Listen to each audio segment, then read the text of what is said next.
የጁምዓ ሰላት ለመስገድ የትም መስጂድ ብትሄዱ ይህንን ቃል ሳትሰሙ አትመለሱ።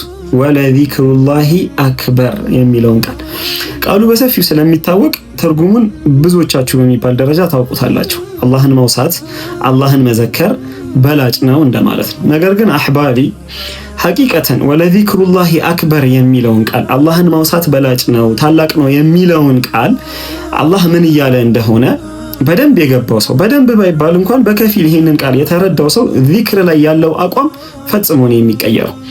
ወለዚክሩላሂ አክበር በሚለው ቃል ዙሪያ ሙፈሲሮች በጣም ብዙ ሐሳቦችን ነው የሚያነሱት። ነገር ግን እኔ ለእናንተ አትረሱትም ብዬ የማስበውን 3 ተፍሲሮችን ብቻ ነግራችኋለሁ።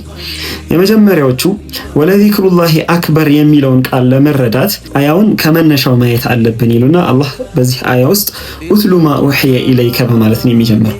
ኡትሉ ማ ኡህየ ኢለይከ ሚነል ኪታብ ከመጽሐፍ ወህይ ሆኖ ወደ አንተ የተወረደውን አንብብ ቲላዋ አድርግ ይልና አላህ ሱብሓነሁ ወተዓላ ወአቂም ሰላህ ይላል።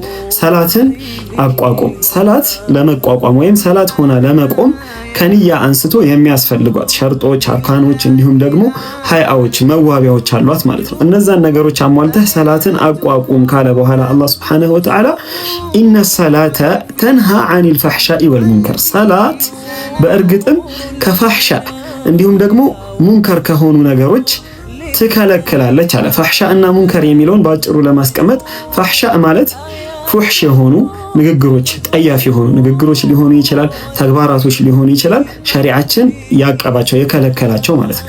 ወልሙንከር ማለት ደግሞ ትክክለኛ የሆነ አእምሮ፣ ጤነኛ የሆነ ማህበረሰብ የሚጠላቸው የሚጠየፋቸው እንግዳ የሆኑ ሸሪዓችን የከለከላቸው ተግባራቶች ማለት ነው። በጥቅሉ የሚዘረዘሩና እነዚህ ናቸው ተብለው የሚቀመጡ ነገሮች ቢሆኑም በጥቅሉ ግን ፋሕሻ እና ሙንከር ማለት እነዚህን ይመስላሉ። ከዛም አላህ ሱብሓነሁ ወተዓላ ከፋሕሻ እና ከሙንከር ሰላት ትከለክላለች ካለ በኋላ ወለዚክሩላሂ አክበር በማለት ዛሬ የምንፈልገውን ሐሳብ ይጠቅስልናል። የመጀመሪያዎቹ ጋር አይደል ያለነው ሰላት ከፋሕሻ እና ከሙንከር መከልከሏ ከፍሬዎቿ ውስጥ ከምታስገኛቸው ፍሬዎች ውስጥ በዋናነት የሚጠቀሱት ሲሆኑ ወለዚክሩላሂ ግን አላህን ማውሳት ግን አክበር ነው በላጭ ነው። በሰላት ውስጥ አላህ መወሳቱ ወይም ደግሞ ሰላት ራሷ አላህን ስለምታስታውሰን ወይም ደግሞ ሰላት ወስዳ የምታደርሰን የመጨረሻው ትልቁ ቦታ አላህ ጋር ስለሆነ አላህ መወሳቱ ጋር ስለሆነ አክበሩ በላጭ ትሆናለች ወይም በላጭ ያስብላታል ይላሉ። በደንብ ካስታወሳችሁ ሱረቱ ጣሃ ላይ አላህ ሱብሓነሁ ወተዓላ ነቢዩላህ ሙሳ ለመጀመሪያ ጊዜ ሲያናግራቸው ኢነኒ አነ አላሁ ላ ኢላሃ ኢላ አነ ፈዕቡድኒ ወአቂሚ ሰላተ ሊዚክሪ እነሆ እኔ አላህ ነኝ ከኔ በስተቀር በእውነት የሚመለክ አምላክ የሌለ የሆንኩት ካላቸው በኋላ አላህ ምን አላቸው? ወአቂሚ ሰላተ ሊዚክሪ እኔን ለማውሳት ሰላትን አቋቁም ሰላትን ስገድ አላቸው ማለት ነው። የመጀመሪያዎቹን ሐሳብ በዚህ መልኩ ካየነው ሁለቱ አጫጭር ሐሳቦች ናቸው። ሁለተኞቹ ምን ይላሉ?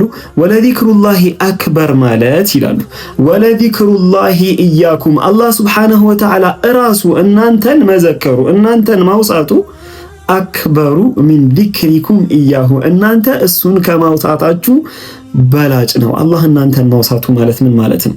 እንዳይወሳሰብባችሁ ሱረቱል በቀራ ላይ ልውሰዳችሁ። ሁላችሁም የምታውቁት አያ ፈዝኩሩኒ አዝኩሩኩም ይላል አላህ።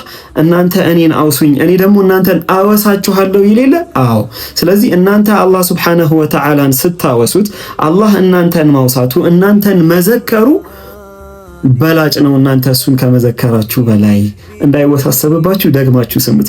የሶስተኛው ሐሳብ አጭር ስለሆነ ላንሳላችሁ።